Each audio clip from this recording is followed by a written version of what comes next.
Hi students, welcome back in MG study point. और आज का जो टॉपिक है बहुत ही शानदार, जानदार और धमाकेदार। आज का जो है हिंदी व्याकरण का टॉपिक है। और हिंदी के व्याकरण के टॉपिक की जो शुरुआत होती है वो अक्षरों से होती है। और आप सभी को अक्षरों के बारे में जानकारी है और उन अक्षरों को ही थोड़े से उनकी पेचीदगी को थोड़ा सा समझा जाए। और यहाँ पे आज देखा जाए वर्ण विचार में सबसे पहले जो डेफिनेशन आती है वर्ण की आती है। वर्ण उस मूल ध्वनि को कहते हैं जिसके खंड या टुकड़े नहीं किए जा सके। वंस मोर, एक बार और देखते हैं। वर्ण उस मूल ध्वनि को कहते हैं जिसके खंड या टुकड़े नहीं किए जा सके।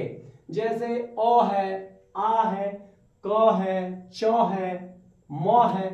देखिएगा, एक चीज ऑब्जर्व करने वाली बात है, क के नीचे हलंत दिया गया है, यहाँ च पे भी और म पे भी। यानी कि हम किसी भी व्यंजन का जो उच्चारण करते हैं वो स्वरों की सहायता से करते हैं। और जब ये हलंत आ गया, यहाँ पे कोई भी स्वर नहीं है, यानी कि स्वयं ये अकेला ही है। तो इस हिसाब से देखा जाए तो वर्ण उस मूल ध्वनि को, यानी कि फिर हम इसको किसी टुकड़े में हम डिवाइड नहीं कर सकते, इसको दो टुकड़े में नहीं बांट सकते। जैसे मान लीजिए कि अगर हम लोगों को राम लिखना है तो राम लिखने के लिए र, उसके बाद आ लिखेंगे और फिर म लिखेंगे, फिर अ लिखेंगे। देखिए कितने अक्षरों के मेल से ये बना, 1 2 3 4, 4 अक्षरों के मेल से बना। तो इस हिसाब से हम इसको चाहे तो खंडित कर सकते हैं, लेकिन यहां पे हम लोग चर्चा कर रहे हैं वर्ण के बारे में। चलिए, वर्णों के समूह को वर्णमाला कहते हैं। यानी कि कुल मिला के, हालांकि एक वर्ण से पूरी वर्णमाला बनती नहीं, तो पूरे वर्णों के समूह को मिला दिया जाए तो क्या बन जाता है, वर्णों के समूह को वर्णमाला कहते हैं। और हिंदी में कुल मिला के वर्णों की जो संख्या होगी वो 48 यानी 48 वर्ण है। अब इसमें इसको डिवाइड किया गया है कुछ वर्गों में। जैसे पहला आता है स्वर वर्ण, अ आ ई उ री ए ओ औ, यानी कुल मिला के 11। यानी कि स्वर वर्णों की जो संख्या है वो 11 है। इससे देखिए एक ऑब्जेक्टिव में बनता है। इवन ये देखा गया है हाई स्कूल और इंटर के एग्जाम्स में, इसका ऑब्जेक्टिव भी बनता है कि स्वर वर्णों की संख्या कितनी है। तो इसमें आप ऑब्जेक्टिव में आप 11 ही क्लिक करेंगे तो ही आपको 1 नंबर मिलेंगे। और उसके बाद हम आगे चलते हैं। एक आता है अनुस्वार और विसर्ग, इनको स्वरों की श्रेणी से अलग रखा गया है, ये अयोगवाह कहलाते हैं। उसके बाद हम आते हैं व्यंजन वर्ण पे। यानी पहला क्या था, स्वर वर्ण, और दूसरा है व्यंजन वर्ण। यानी क ख ग घ अंग, और इसको क वर्ग बोल सकते हैं, इसको च वर्ग बोल सकते हैं, इसको ट वर्ग बोल सकते हैं, इसको त वर्ग, इसको प वर्ग। यानी कुल मिला के ये जो है स्पर्श व्यंजन कहलाएंगे और इनकी जो संख्या है वो 25 है। देखिए, क वर्ग के वर्णों को भी बोलिएगा तो या तो ओठ या दांत या क वर्ग, च वर्ग, ट वर्ग, त वर्ग, प वर्ग, ये जो स्पर्श व्यंजन है किसी ना किसी रूप में या तो दांत से जीवा चिपकेगी, या होठ से होठ चिपकेंगे, या तालू से जाके जीवा टकराएगी। तो ये कहीं ना कहीं स्पर्श होता है, इसीलिए इनका जो नाम है स्पर्श व्यंजन दिया गया। और स्पर्श व्यंजनों की जो संख्या है वो कुल मिला के 25 है। उसके बाद हम आते हैं या, र, ल और व, इनको अंतस्थ व्यंजन कहते हैं। यानी कि इसकी जो उच्चारण होती है वो अंदर से आती है, तो इसलिए हम इनको क्या कह रहे हैं, अंतस्थ व्यंजन। अंतस्थ व्यंजनों की संख्या जो है कुल मिला के 4 है। उसके बाद आते हैं तालव्य श, मूर्धन्य श, दंत स और हा। ये जो 4 अक्षर हैं उन्हें ऊष्म कहा जाता है। जब इनका उच्चारण किया जाता है तो अंदर से गर्म हवा निकलती है। तो इस प्रकार से हम कह सकते हैं कि ये ऊष्म व्यंजन कहलाएंगे। तो अब 4 4 8 और ये 25, कुल मिला के 33 हुए। अब यहां पे एक ऑब्जेक्टिव बनता है कि व्यंजन वर्णों की जो है कुल संख्या जो है वो कितनी है। तो व्यंजन वर्णों की संख्या 33 बोलिएगा, 33 राइट कीजिएगा, तभी आपको 1 नंबर मिलेंगे, अन्यथा नहीं मिलेंगे। उसके बाद अब आपके दिमाग में चल रहा होगा कि फिर छ, त्र, ज्ञ और स्र, आखिर ये क्या है।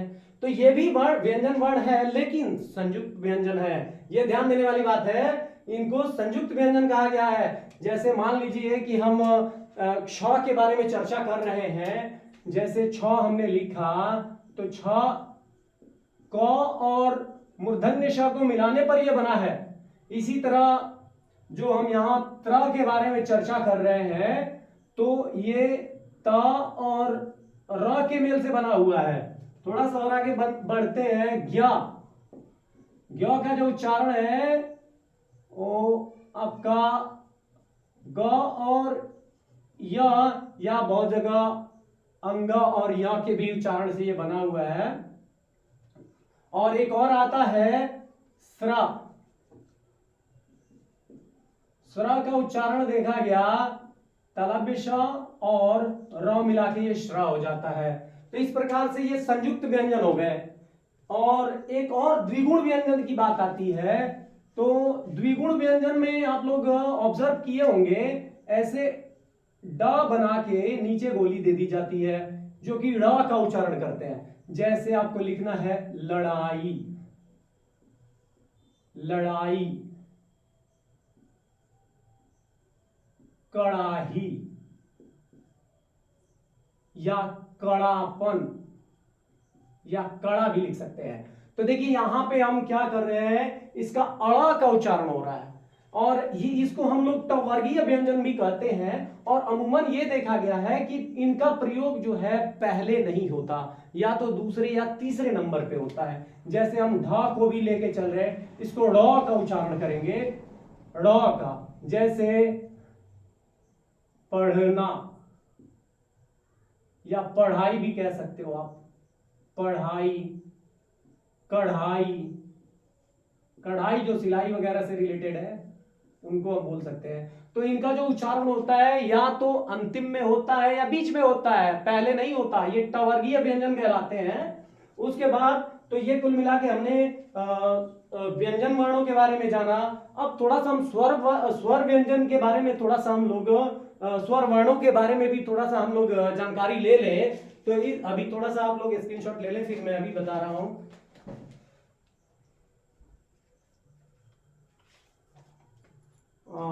तो यहां पर एक्चुअली यहां स्वर वर्ण होना चाहिए, स्वर वर्ण।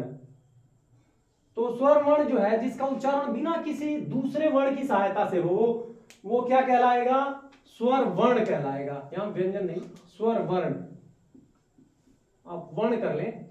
तो जिसका उच्चारण बिना किसी दूसरे वर्ण की सहायता से हो उसे स्वर वर्ण कहते हैं। जैसे अ आ इ ई उ ऊ री ए ओ और औ। और इनकी ये जो मात्राएं हैं, अ का कोई मात्रा नहीं होता, आ के लिए ये डंडी दे दी जाती है और ये जो है ये मात्राएं दी गई हैं। अमूमन ये भी देखा गया है कि जो री का उच्चारण है अधिकतर री के रूप में दिया जाता है, ये भी हम लोगों ने देखा है। ऐसे बहुत से जगहों पर देखा गया है कि री से ही काम हमारा चल जाता है। तो इस हिसाब से हम लोगों ने बहुत जगह उच्चारण में भी, जैसे इसका उच्चारण में ज्यादातर हम लोगों ने, जैसे कहीं कहीं ये कृष्णा लिखते हैं, तृष्णा लिखते हैं, तृष्णा, तो ये री का जो उच्चारण होता है।